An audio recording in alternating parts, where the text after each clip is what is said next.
ही missile हमलों में cease fire का रहस्य छिपा हुआ है। आइए उसको भी हम समझते हैं, क्योंकि यहां यह भी बता देना जरूरी है कि ये सारे तथ्य अनऑफिशियली है, अर्थात भारत और पाकिस्तान दोनों देश इसको डिनाई करते हैं। फिर भी ये सारे तथ्य कुछ न्यूज पेपर और रक्षा विशेषज्ञों के बयानों पर आधारित हैं। मित्रों, युद्ध के दौरान भारतीय सेना को भारतीय खुफिया एजेंसी द्वारा संभवतः यह इनपुट दिया गया कि पाकिस्तानी प्रधानमंत्री शहबाज शरीफ की अध्यक्षता में नेशनल कमांड अथॉरिटी की मीटिंग हुई और पाकिस्तानी सेना संभावित परमाणु युद्ध के विकल्पों पर तेजी से विचार कर रही है। इन तथ्यों को ध्यान में रखते हुए भारतीय सेना ने नूर खान एयरबेस, जो पाकिस्तान का न्यूक्लियर कमांड सेंटर है, उसको तबाह कर दिया और साथ ही साथ सरगोधा एयरबेस को भी तबाह कर दिया। कैराना हिल्स, जो पाकिस्तान का सबसे बड़ा न्यूक्लियर स्टोरेज साइट है,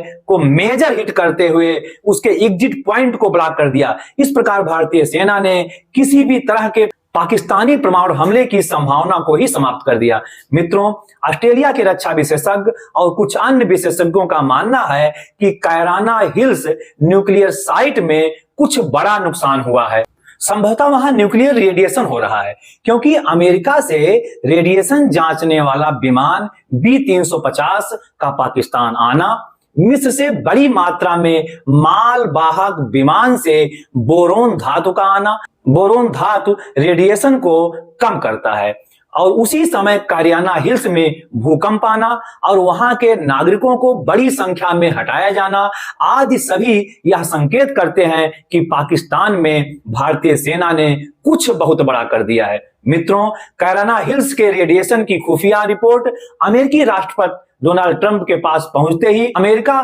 सीज फायर कराने के लिए युद्ध स्तर पर जुट गया, जिससे न्यूक्लियर टेंशन को समाप्त किया जा सके।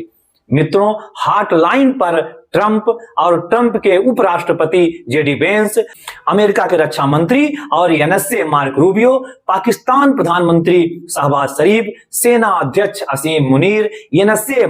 आसिम मलिक और भारतीय प्रधानमंत्री नरेंद्र मोदी, विदेश मंत्री एस जयशंकर और भारत के एनएसए अजीत डोभाल के बीच लंबी वार्ता के बाद भारतीय शर्तों पर सीज फायर मान लिया गया और भारत की यह शर्त भी मान लिया गया कि अगर पाकिस्तान समर्थित कोई भी आतंकवादी घटना भारत में होती है तो उसे एक्ट ऑफ वार समझा जाएगा। मित्रों, इस प्रकार दोनों देशों के DGMO, director general of military operation, Raju Ghai और आसिफ अब्दुल्ला द्वारा 5 बजे सीज फायर घोषित